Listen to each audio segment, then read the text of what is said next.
Hello বন্ধুরা, সকলে কেমন আছো? আশা করছি প্রত্যেকে অনেক অনেক ভালো আছো। আজ মঙ্গলবার আর এখন বাজে সকাল 9:30। তো সকাল 9:30টার সময় এখন ভাতটা বসিয়ে দিয়েছি, কারণ হাজব্যান্ডের অফিস আছে। কিন্তু সৌম্যকে আজকে স্কুলে পাঠাইনি, সৌম্য নিচে ঘুমাচ্ছে। আর এখন দেখো কয়েকটা কাপ প্লেট সব ছিল সিঙ্কে, এগুলো সব মাজলাম। আর এগুলো মেজে এখন জায়গা মতন তুলবো। আর এই কাঁচের 3টে গ্লাস বের করা ছিল, তো এইগুলো সব শোকেসের মধ্যে এখন তুলে দিচ্ছি। আর এই মাজা বাসনগুলো সরিয়ে দিই, তারপর রান্নাবান্না শুরু করব।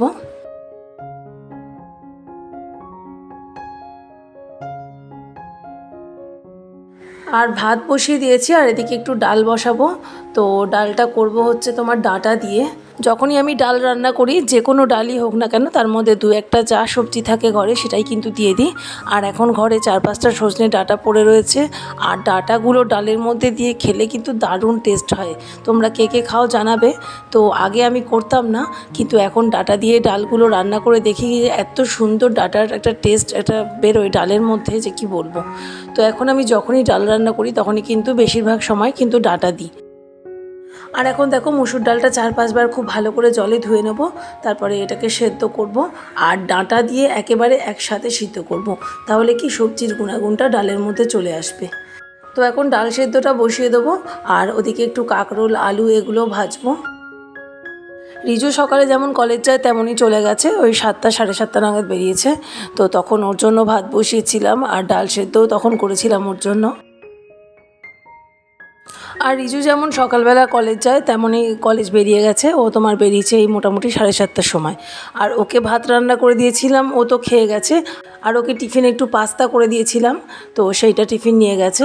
আর সৌম্যকে আর পাস্তা করে দিইনি সকালবেলা, সৌম্যকে বিকালবেলা দেবো। তো চলো, ডাঁটাগুলো কাটা হয়ে গেছে, আর এখন ডাল আর ডাঁটা একসাথে সিদ্ধ বসিয়ে দিলাম, আর একটু নুন দিয়ে দিলাম।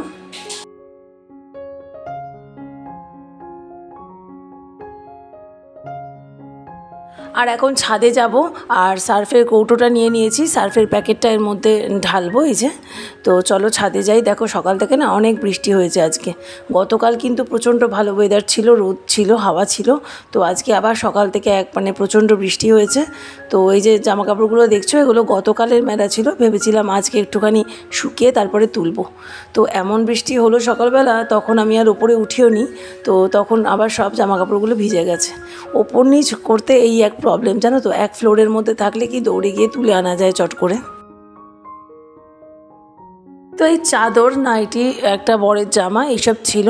তো এগুলো মোটামুটি শুকিয়ে যাক, যদি বেলার দিকে একটু রোদ উঠছে, তো যদি এখন শুকিয়ে যায় তো তারপর শুকিয়ে নিয়ে তুলবো।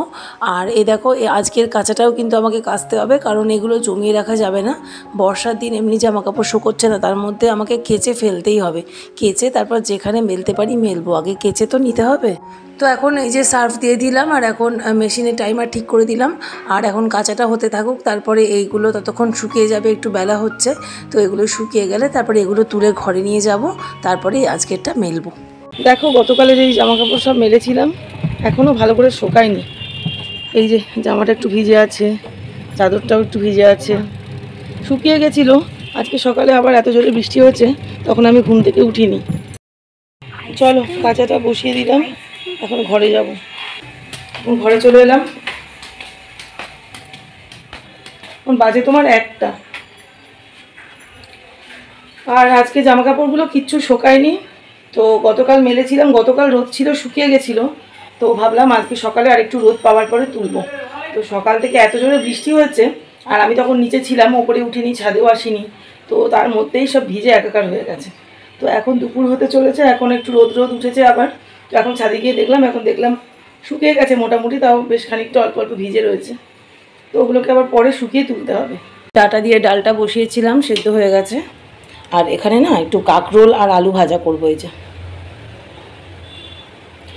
কাঁকরোল আলুটা লম্বা লম্বা করে কেটে নিয়েছি।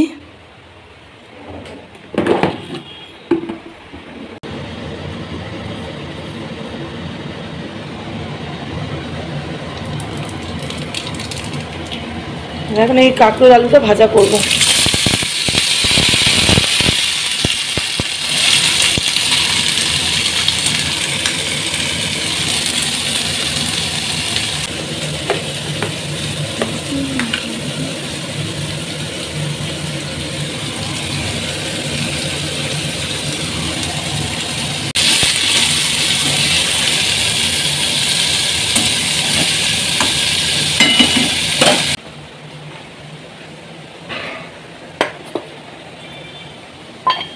আর এই দেখো এখানে একটু লাল শাক ভেজেছিলাম, ওই যে তোমার লাল শাকটা আগের দিন কুচিয়ে রাখা ছিল, তো এই লাল শাকটা ভেজেছি। ভাত হয়ে গেছে, লাল শাকটা ভেজেছি, আর তোমার ডাল সিদ্ধ হয়ে গেছে, আর ওদিকে কাঁকরোল আলু ভাজাটা বসালাম এই। আর গতকাল রাতে কুমড়ো আলু দিয়ে ছক্কা করেছিলাম, তো ওইটা রয়েছে, ওইটা আমি ভাত দিয়ে খাবো। আমার কুমড়ো আলুর তরকারি রুটি দিয়ে খুব একটা ভালো লাগে না, লুচি পরোটা অথবা ভাত এটা দিয়ে ভালো লাগে। তো কুমড়োর তরকারি অনেকটা বেঁচে গেছে, তো ওটা দিয়ে আমি ভাত খাবো। আর সৌম্যর জন্য এগুলো করলাম। রিজু তো সকালবেলা খেয়ে বেরিয়ে গেছে ডাল ভাত, আর ওকে উচ্ছে সেদ্ধ করে দিয়েছিলাম। তো এই দেখো ফাইনাল কী কী রান্না করেছি দেখিয়ে দিচ্ছি। এই যে ডাটা দিয়ে ডাল সেদ্ধ, আর এটা হচ্ছে কাঁকরোল আলু ভাজা, আর এটা হচ্ছে শাক ভাজা, আর এটা ভাত। আর এই সৌম্যর জন্য এখন আপেল কাটলাম, এটা খাবে এখনও। আর এই যে জামা কাপড়গুলো সব কাজের দিদি তুলে দিয়ে গেল, এখন মোটামুটি শুকিয়ে গেছে, তো এগুলো ভাঁজ করব। আর এখন বাজে তোমার 1:30। তো এখন বাজে 1:30, আমার উপরে সব কাজকর্ম মোটামুটি হয়ে গেছে। আর এখন নিচে যাব, সৌম্যকে স্নান করাবো। আর নিচের বিছনা গোছাইনি আজকে, যেহেতু সৌম্য স্কুলে যায়নি, সকালে ঘুমাচ্ছিল, তো আমি আগে উপরে চলে এসেছি। তো নিচের বিছনা অগোছালো পড়ে আছে, ওইগুলো গোছাবো। আর আজকে বিছনা চাদরও পরাবো। তো চলো। আর তো এখন নিচে নামবো, আর নিচে নামার আগে এখন রান্নাঘরটাও একবারে পরিষ্কার করে নিয়ে তারপর নামছি। কাজের দিদি চলে এসেছে, আর ছাদে এখন বাসন মাজছে, আর এদিকে আমি রান্নাঘরটা পরিষ্কার করে নিচ্ছি। গ্যাসটা সুন্দর করে মেজে নেবো প্রতিদিনের মতো। তো সৌম্য আছে হচ্ছে ওর ঘরে এখন কী সব আঁকা চোকা এইসব করছে, তো ওকে একবারে নিয়ে তারপর নামবো। তারপর নিচে আবার আজকে চাদরটা পরাবো। তোমরা যারা আমার ব্লগটা এই মুহূর্তে দেখছো, প্লিজ একটা লাইক করে দিও। আমার ব্লগের কোনো অংশ যদি তোমাদের পছন্দ হয় তো অবশ্যই কমেন্ট করে জানিও। আর অবশ্যই কিন্তু চ্যানেলটাকে সাবস্ক্রাইব করে আমার পাশে থেকো। তো এখন চলো, রান্নাঘরটাও সুন্দর করে চকচকে করে পরিষ্কার করে নিয়েছি। গ্যাসটাও এভাবে প্রত্যেক দিনই আমি সাবান দিয়ে মাজি। আর সামনের তোমার টাইলসের যতটা পোর্শন প্রত্যেক দিন মাজতে লাগে, ততটাই কিন্তু ঘষে কিন্তু স্কচ ব্রাইট সাবান দিয়ে আমি পরিষ্কার করি। যতটা পারি ততটাই করি, যতটা সময় কোলায়, যতটা শরীরে কোলায়, ততটাই কিন্তু সংসারকে দিই, সংসারের জন্য করি। তো দেখো রান্নাঘরও চকচকে করে পরিষ্কার করে নিয়েছি। আর এখানে একটা কড়া, প্রেশার কুকার এগুলো রয়েছে, এগুলো কাজের দিদি বাসন মাজছে, ওইগুলো এখানে মেজে দিতে বলেছি কাজের দিদিকে। আর রান্নাঘর আমার সব কমপ্লিট বোঝা। দেখো এখন নিচে নেমে এসেছি, এখন বাজে তোমার মোটামুটি 1:45 কাছাকাছি হবে। আর সৌম্যকে এখন স্নান করতে পাঠালাম, ও এখন ব্রাশ করবে, তেল মাখবে, স্নানটা করবে। আর আমি এখন এই বিছনাগুলো সব ছাড়লাম, গোছালাম, আর এখন চাদরটা পরাবো। আর এই যে 2-1টা চাদর টাদর বেরোয়, যেগুলো রাত্রিবেলায় সৌম্যর গায়ে দিই, তো সেগুলো সব ভাঁজ করে ওয়ার্ড্রোবে তুলে দেবো। আর এরপর বিছনার চাদরটা পরাবো। আর ছোটো বিছনার চাদরটাও আজকে খুলে নিয়েছিলাম গতকাল, তো ওইটাও আজকে পরিয়ে দেবো। আর রিজুর ঘরের বিছনার চাদরটা এই 2-3 দিন আগেই পরিয়েছি, তো ওটা এখন আর চেঞ্জ করব না, ওটা এখন দেরি আছে চেঞ্জ করতে।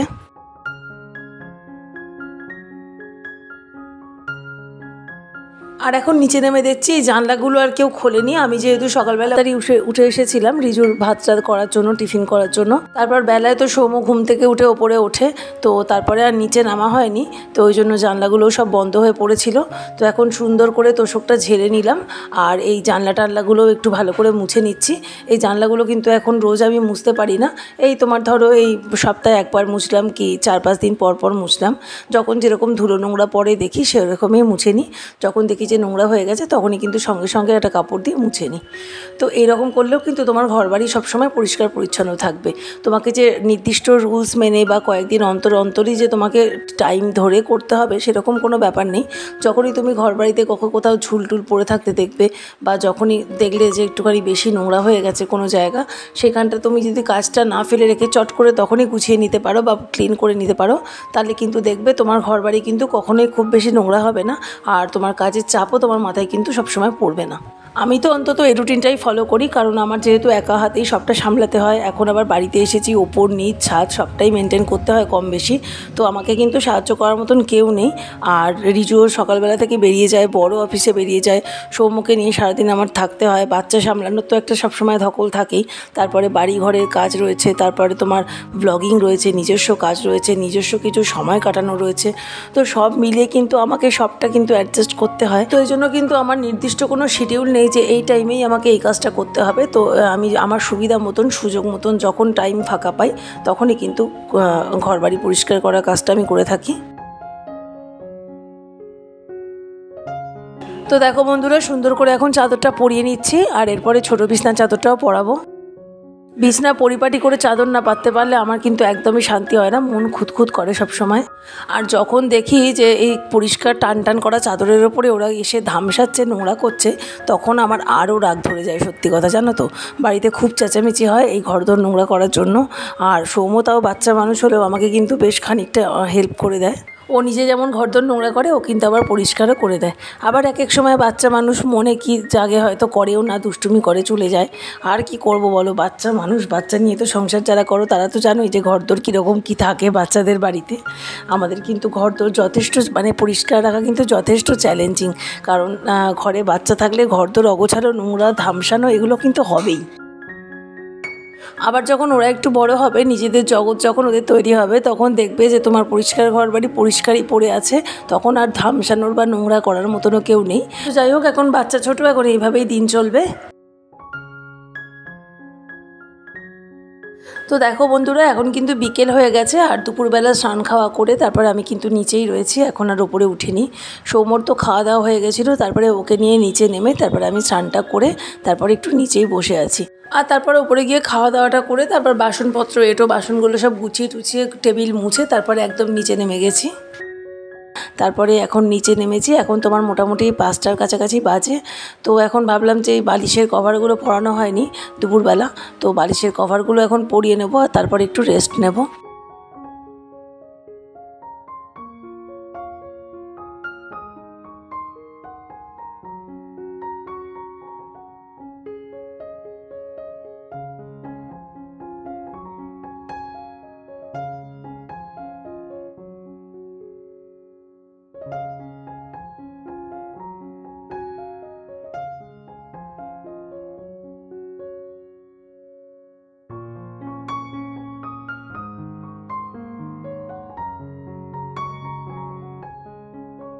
দেখো বালিশগুলো সুন্দর করে কভার পরিয়ে সাজিয়ে রেখে দিয়েছি।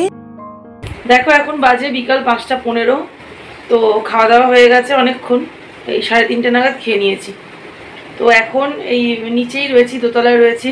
আর এই বিছনার চাদরটা তো পরিয়েছিলাম দুপুরবেলা, আর বালিশের কভারগুলো এখন পরালাম। তো এখন একটু রেস্ট নেব, শোবো, এখন আর কোনো কাজ নেই। 6টায় প্রার্থনা, 6টা 8-এ। তো 6টা 8-এ প্রার্থনা করব, তারপরে ওপরে উঠবো, তারপরে সন্ধ্যাবেলার সব কাজ। তো এখন আর কোনো সেরকম কাজ নেই। সৌম্য ওখানে ড্রয়িং করছে, আর আমি এখন একটু শোবো, রেস্ট নেব। গুড ইভিনিং বন্ধুরা, এখন বাজে সন্ধ্যে 6:30 7:45 মতো। আর ওই ওপরে চলে এলাম এখন, আর সৌম্য এসছে আমার সাথে। আর এখন 2 ছেলের জন্য একটু পাস্তা করে নেব সন্ধ্যাবেলা টিফিনে। রিজু এইমাত্র তোমার আধ ঘন্টা হলো কলেজ থেকে ফিরেছে, তো ও বললো পাস্তা খাবে, আর সৌম্যকে তো বিকালবেলা পাস্তা করে দিতাম এমনিতে। তো এখন 2 ভাইয়ের জন্যই করে নিচ্ছি। আর দেখো পাস্তাটা সুন্দর করে বয়েল করেছি। আর বাড়িতে সবজি বলতে একটু বাঁধাকপি ছিল, গাজরটা ছিল না, তো বাঁধাকপি আর একটু বিনস দিয়েছি। আর এর মধ্যে একটু টমেটো সস আর একটু বেশি করে রেড চিলি সস দিয়ে দিচ্ছি। আর আজকে করছি হচ্ছে তোমার রেড চিলি সস পাস্তা। তো সৌম্য এটা খেতে চেয়েছে আমার কাছে, তো ওই জন্য করে দিচ্ছি। আর এই পাস্তাটা অনলাইনে আনিয়েছি, এটা কিন্তু সেমোলিনা পাস্তা, এটা কিন্তু আটার পাস্তা নয়। তো বেশ ভালোই খেতে ছিল এই সেমোলিনা পাস্তা। আমি কিন্তু এই ফার্স্ট টাইম ট্রাই করলাম। তো এর আগে যতবার খেয়েছি ততবার আটার পাস্তা খেয়েছি, কিন্তু সুজির পাস্তা এই প্রথম খাচ্ছি। বেশ ভালোই হয়েছিল খেতে। তো দেখো এখন আর একটুখানি রেড চিলি সস দিয়ে দিলাম, একটু ঝাল ঝাল একটু টকটক খেতে বেশি ভালো লাগবে জিনিসটা। তো চলো, আমার পাস্তাটা মোটামুটি কমপ্লিট হয়ে গেছে। আর এখন ওদের দুজনের জন্য খাবারটা বেড়ে নেবো, আবার এরপরে ডিনার আছে, ডিনার তৈরি করতে হবে। তো দেখো বন্ধুরা, 2 ভাইয়ের জন্য 2টো প্লেটে খাবারটা বেড়ে নিয়েছি। আর এখন রিজুকেও বললাম নিচ থেকে উপরে আসতে, আর ওদের দুজনকে আজকে একসাথে খেতে দেবো সন্ধ্যাবেলায়। আর আজকের ব্লগটা এই পর্যন্তই থাকলো। ব্লগটা কেমন লাগলো জানিও, আবার ফিরবো নতুন ব্লগ নিয়ে। সকলে ভালো থেকো।